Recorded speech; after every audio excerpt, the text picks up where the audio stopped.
Hello friends, welcome back to my channel. I hope आप सब अच्छे होंगे। आज आप सबके साथ अपने गुलाब के पौधे को शेयर करेंगे।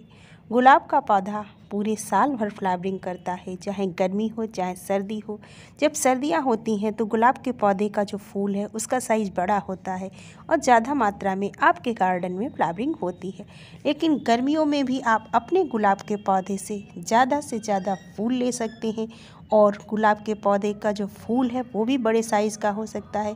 इसके लिए आपको छोटे छोटे से काम हैं जिन्हें करते रहना चाहिए। आपके गुलाब का पौधा गर्मियों में भी ढेरों फ्लावरिंग करेगा और फूल का साइज़ भी बहुत छोटा नहीं होगा। तो आइए वीडियो को शुरू करते हैं और आप सबके साथ शेयर करते हैं कि आप अपने गुलाब के पौधे की कैसे देखभाल करें और वो कौन सा फर्टिलाइज़र है जो समय समय पर आप अपने पौधे को देते रहें, जिससे आपके गुलाब के पौधे में गर्मियों में ढेरों फूल लगें और बड़े बड़े साइज़ के। आपका गुलाब का पौधा चाहे हाइब्रिड हो या देसी हो, दोनों तरह के गुलाब के पौधे को आप ये फर्टिलाइज़र दे सकते हैं और आप देखिए इसकी ग्रोथ कितनी बढ़िया है फर्टिलाइज़र डालने के बाद।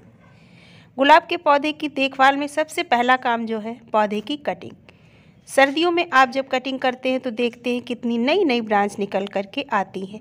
ठीक वैसे ही फरवरी मार्च का महीना भी ऐसा महीना होता है जब आप पौधे की कटिंग करते हैं तो आप देखेंगे कि ढेरों ब्रांचें नई नई निकल कर के आएंगी और पौधा बहुत ही घना हो जाएगा। क्योंकि जब भी कोई पौधा बहुत घना होता है तभी उसमें ज़्यादा फूल आता है, ज़्यादा कलियां बनती हैं। तो सबसे पहला काम आपको अपने गुलाब के पौधे की कटिंग करनी है और जब कटिंग करेंगे तो आपके पौधे में ढेरों नई नई ब्रांच आएंगी और जब आप अपने पौधे को देंगे बढ़िया फर्टिलाइज़र तो ढेरों कलियां बन कर आएंगी। आप इस पौधे में देखिए गुच्छे में कलियां लगी हुई हैं और फूल भी अच्छे से खिल रहा है। तो सबसे पहला काम पौधे की कटिंग करना। दूसरा काम है पौधे में जो भी पत्तियां पुरानी हो चुकी हैं उन सभी पत्तियों को आप धीरे धीरे हटाते जाइए। जब आप पौधे की पुरानी पत्तियों को झाड़ते हैं तो उनसे क्या फ़ायदा होता है? पौधे में जो पत्तियां होती हैं पौधा हमेशा उसी से भोजन बनाता है और जब आप पौधे की पुरानी पत्तियों को झाड़ देते हैं तो पौधा जल्दी एक्टिवेट होता है नई पत्तियों को निकालने के लिए और नई ब्रांचों को निकालने के लिए।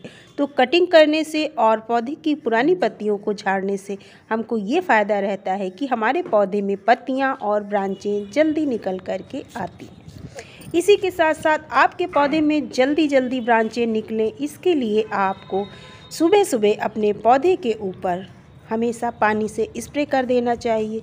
जब आप अपने पौधे के ऊपर सादे पानी से स्प्रे कर देते हैं तो जो पौधे की डंडियां होती हैं वो ज़्यादा हरी भरी रहती हैं और मुलायम रहती हैं, उनमें नमी रहती है तो उसमें नई नई ब्रांच जल्दी निकल कर के आती हैं। और ये काम हमेशा हमें सुबह ही करना है, तेज़ धूप होने पर ये काम आप ना करें अपने गुलाब के पौधे के साथ। अगला काम है अपने पौधे को ऐसी जगह पर रखिए जहाँ पर उसे 4-5 घंटे की धूप भी मिलती रहे, क्योंकि अभी बहुत ज़्यादा गर्मी नहीं हो रही है। जब मई जून की बहुत ज़्यादा गर्मी होती है तब इनको ऐसी जगह आप रखें जहाँ पर थोड़ा सा शेड हो, मगर धूप इन्हें तब भी चाहिए होती है क्योंकि फूलों के खिलने के लिए धूप बहुत ज़रूरी है। हमारा अगला काम है कि डेड हेडिंग करना।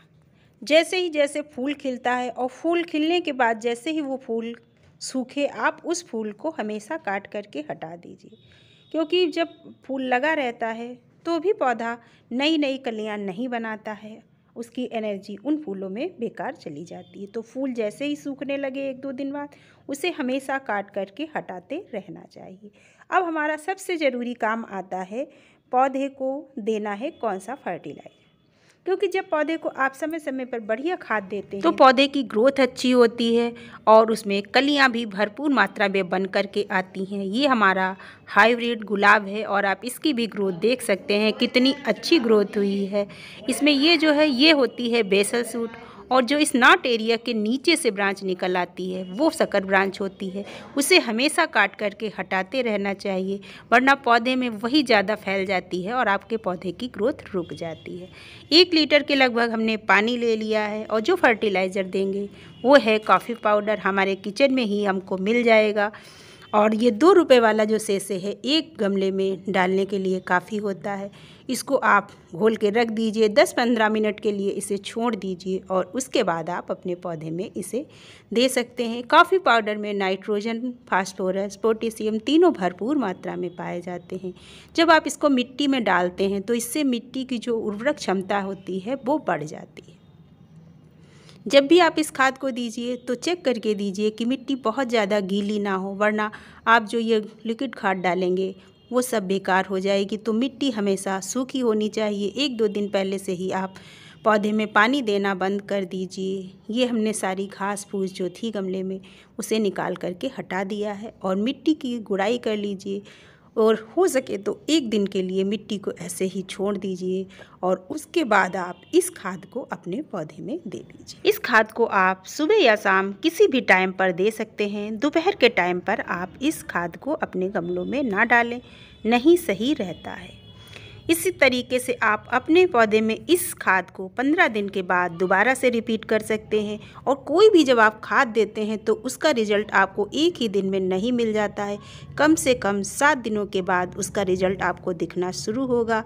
और देखिए कितना पानी उतना ही डालिए जितना पौधे के लिए सही हो। अगर बड़ा गमला है तो पूरा डाल दीजिए और अगर छोटा गमला है तो आधा मग पानी डालिए। के साथ साथ ही जब नई नई ग्रोथ पौधे में होती है तो इस टाइम पर कीड़े मकोड़े भी पौधे में बहुत जल्दी लग जाते हैं। तो इस चीज़ का भी ध्यान रखिए। अगर आपके पौधे में किसी तरीके के कीड़े वगैरह लग रहे हैं तो उन पर आप इंसेक्टिसाइड का स्प्रे ज़रूर करते रहिए। हमने कुछ कटिंग्स भी लगाई हैं और उन कटिंग्स को इस टाइम पर रिपोर्ट ज़रूर कर देना चाहिए, वरना मई जून की गर्मी में ये कटिंग सूख जाती हैं। तो रिपोर्टिंग की अगली वीडियो आप सबके साथ शेयर करेंगे। तब तक के लिए बाय बाय। हमारी जानकारी अगर अच्छी लगी है तो प्लीज़ वीडियो को लाइक और शेयर ज़रूर कीजिएगा।